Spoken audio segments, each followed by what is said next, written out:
You know, Apple and OpenAI are currently stuck in one of the strangest relationships in the history of technology. In June 2024, Apple invited ChatGPT inside the iPhone.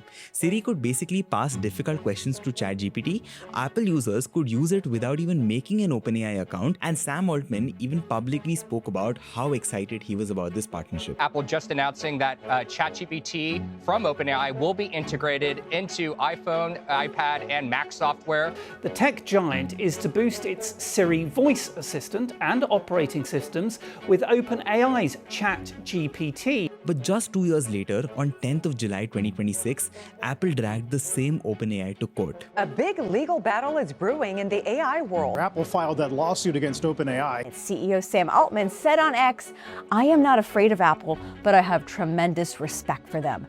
Apple is basically saying that OpenAI and 2 former Apple employees improperly used its confidential files, physical components, supplier information, and manufacturing techniques to speed up OpenAI's own hardware plans. OpenAI, of course, on the other hand, has said that it has no interest in anyone else's trade secrets. And mind you, all of these are just allegations right now because nothing has been proven in court yet. Now here's the thing, normally when one company sues another company in such a high-profile manner, you would assume that their partnership has ended, right?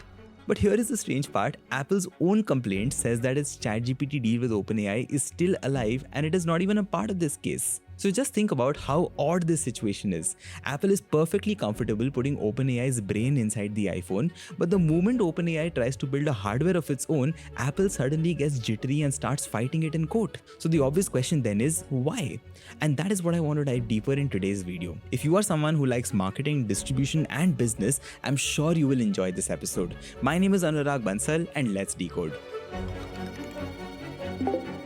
Now, to understand this entire drama, let's first very quickly go back to that 2024 partnership and see how it actually worked on your phone. Now see, let's assume you have an iPhone and you ask Siri to plan a dinner using whatever ingredients are there in your fridge. Now in this scenario, Siri would realize that this question needs more knowledge than it has, so it asks your permission to use ChatGPT. Once you say yes, ChatGPT prepares the answer, sends it back, and Siri shows it on your phone screen. Now I want you to look very carefully at who did what in this small journey. See, ChatGPT did all the hard thinking, but Apple is the company that decided when ChatGPT would be called, Apple is the one that asked for your permission, and Apple owned the screen on which the answer came up eventually. And because you did not even need an OpenAI account for all of this, you were basically using ChatGPT without ever building a direct relationship with OpenAI. Now for both companies, this was a very useful deal. Apple got advanced AI at a time when its own Siri was struggling quite badly, and OpenAI got access to one of the most valuable device networks on the entire planet. But if you notice, the customer was still walking in through Apple's front door itself. Now I know, of course, you can always download the ChatGPT app and use it directly, but I'm talking about the system level door or the Siri door that completely belonged to Apple here. And that slowly became a problem for OpenAI. Now look at this article by Reuters. See, as per this report, OpenAI had expected that this partnership would bring in a lot more ChatGPT subscriptions and a much deeper integration across Apple's applications.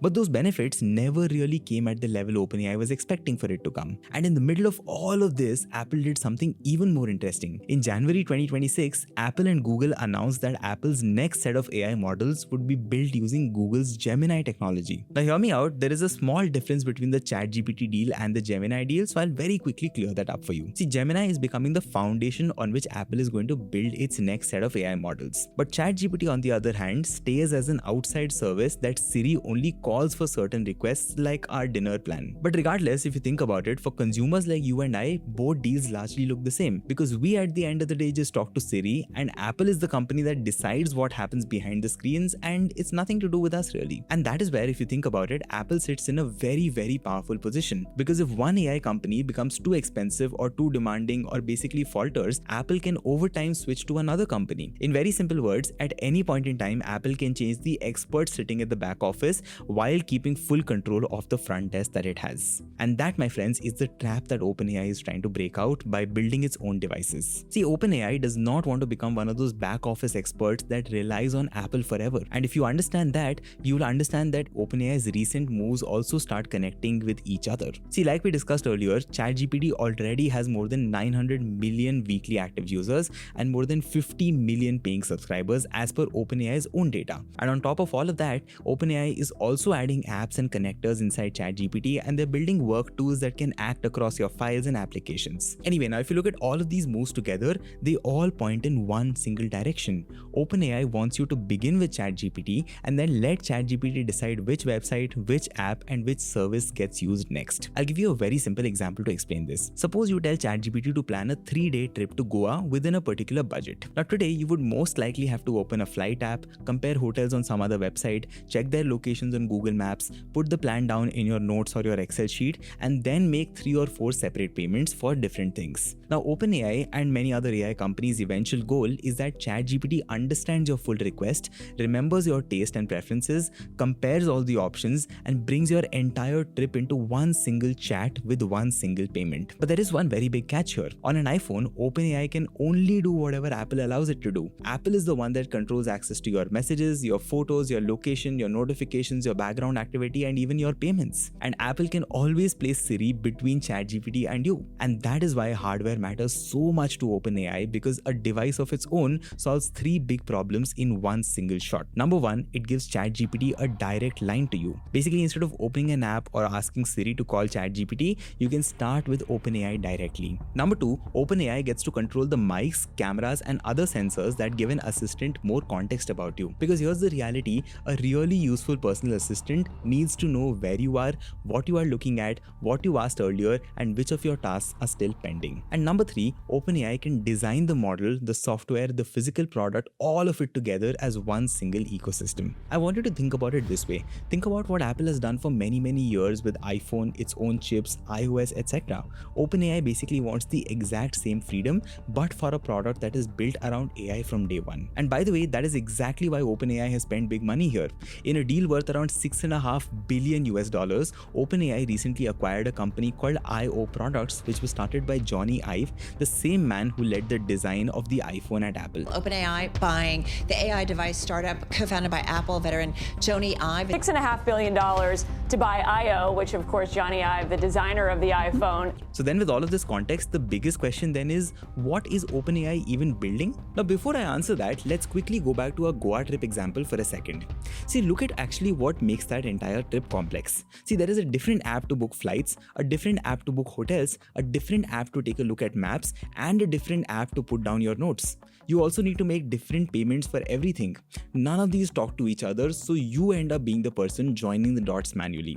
Now, if that is so complicated for a 3-day holiday, imagine what running an actual business in that way would look like. Imagine sales in one tool, invoices in another, stocks in a third one, salaries in the fourth one, and so on. Basically, half of your week as a business person would just go into managing all of this complexity, right? That is exactly a problem that a platform like Odoo fixes. See, Odoo is an all-in-one business management platform that runs your sales, accounting, inventory, HR, website, and many other things in one single place, all connected to each other. And on the 11th and 12th of September, Odoo is doing its biggest tech and business event at the Mahatma Mandir in Gandhinagar in the name of Odoo Experience India. Across these 2 days, they will have more than 200 talks from business founders, coaches, and influential people, more than 180 exhibitors from across the country, masterclasses to help you ace different aspects of your business needs, and the launch of their newest version of Odoo, version 20. Business owners will also share their experience on what they actually run their companies on, which is very different as compared to watching a demo video.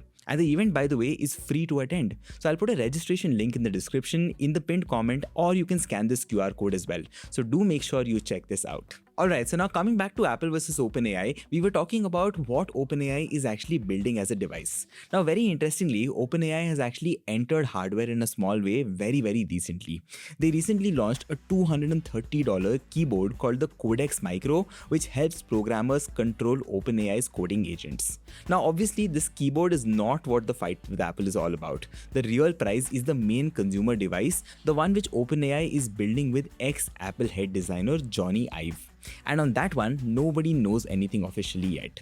But anyway, as per a report, it is expected to be a smart speaker with a camera which is priced somewhere between $200 to $300, and it will not enter the market before early 2027. And then there are also apparently smart glasses, mobile phones and other devices in the pipeline after that for OpenAI. But regardless of which device comes out first, if you look at the details of the lawsuit that Apple has filed, you will get a very good idea about how seriously Apple is taking this fight. See, Apple's complaint talks about batteries, logic boards, testing methods, surface finishing, suppliers, and something called negative know-how. Now, for those of you who do not know, negative know-how simply means knowing which ideas have already been tried, which ones have already failed, and which ones had to be changed. Now, this knowledge is extremely valuable because it can save a hardware company many years of expensive mistakes. And if you read between the lines, this lawsuit tells you one thing very clearly. Apple no longer sees OpenAI as just an AI supplier that is working behind Siri. Apple now sees OpenAI as a hardware competitor, and a serious one. Now, at this point, I know you might have a very fair question. You might say, even if OpenAI somehow builds a great device, replacing the iPhone or Apple devices is almost impossible today, right? Because so many companies have tried and failed. And honestly, I would say that is a very fair point. A smartphone has so many things: a big screen, camera, battery, internet, storage, identity, payments, millions of apps, etc. So it's definitely not just one thing. The entire ecosystem sits in one place, and that is exactly what makes it hard to replace. In fact, a company called Humane recently tried building a first of its kind AI device called the AI Pin. I'm sure you've heard of it somewhere or the other. But it failed so badly that within just 1 year, the product was shut down and the company's key assets were sold off immediately. But again, before you get too comfortable with that argument, also remember the other side to the story. BlackBerry and Nokia were also considered impossible to replace in their time. But when the smartphone era arrived, they could just not make the jump, and today both of them basically do not even exist as mobile phone companies. So in theory, an OpenAI device could one day do to Apple what Apple basically did to BlackBerry and Nokia. Although honestly, if OpenAI's first device is really a $200 to $300 speaker sitting on your desk, that is nowhere even close to being an iPhone killer. But the part that I find personally scary for Apple is that OpenAI does not even need to kill the iPhone to win. We've actually seen a version of this entire drama before in the browser space. Back in the 1990s, Microsoft was very scared of a web browser called Netscape. Now, Microsoft was not scared that Netscape would physically replace a computer. It was basically scared that people and developers would start doing everything through the browser, which would slowly make Windows less important for them. And what happened next is very interesting. Microsoft used the power of Windows to crush Netscape, and Netscape eventually died. But mind you, the idea ended up surviving. The browser did eventually become the most important gateway to the internet, and many years later, Google was making so much money through the search box inside that gateway that it in fact started paying Apple $20 billion every single year just to remain the default search engine on Apple's browser. So this entire story basically teaches us two things at the same time. One, a new layer sitting above the operating system can become extremely valuable. But two, the platform owner underneath is not really helpless. It can defend itself, it can replicate features, and most importantly, it can start charging rent to whoever controls that new layer, just like how Apple charges rent to Google to keep Google as the default browser on Safari. Now, I want you to apply this exact principle to AI. See, an AI assistant can create that same shift, one layer above the smartphone basically. Your iPhone can keep giving you the camera, the battery, payments, etc. But if every task begins with an AI assistant, then the company that owns that assistant decides which app opens, which service gets recommended, and which company eventually gets your attention. So even if people happily keep buying iPhones, the real power can slowly move to the assistant that they speak to first. But all that said and done, before we answer who eventually wins this fight, there is one more very big giant that we just cannot ignore in this entire competition, and that is Google. See, Google owns Gemini, Android, Chrome, Search, Maps, Gmail, YouTube, and it also makes its own hardware. So Google already owns most of the pieces that Apple and OpenAI are still fighting to put together. And for most of us in India, this matters even more because roughly 9 out of 10 smartphones in India run on Google's Android itself. So whatever this AI transition ends up looking like, most Indians will experience it through Google's front door first. But Google also of course has one big headache, and that is most of its money today comes from search ads. So Google has to build this new assistant first world without really destroying the very business that actually pays for everything today. So if you personally personally ask me who's sitting in the best position right now, here is my honest take. See, it actually depends on one very simple question. What eventually becomes common and what eventually stays rare? See, if AI models start becoming very similar to each other, then the model stops being the differentiator and Apple ends up winning this race because it owns the devices, it owns the payments, and it owns customers' trust. But on the other hand, if one assistant builds a habit so strong that people begin every task there, then a company like OpenAI ends up winning because ChatGPT is already the first thing more than 900 million people ask every single week. And if the eventual winner needs models, maps, mail, video, and an entire operating system working together, then Google will win because it already owns that entire stack very, very strongly.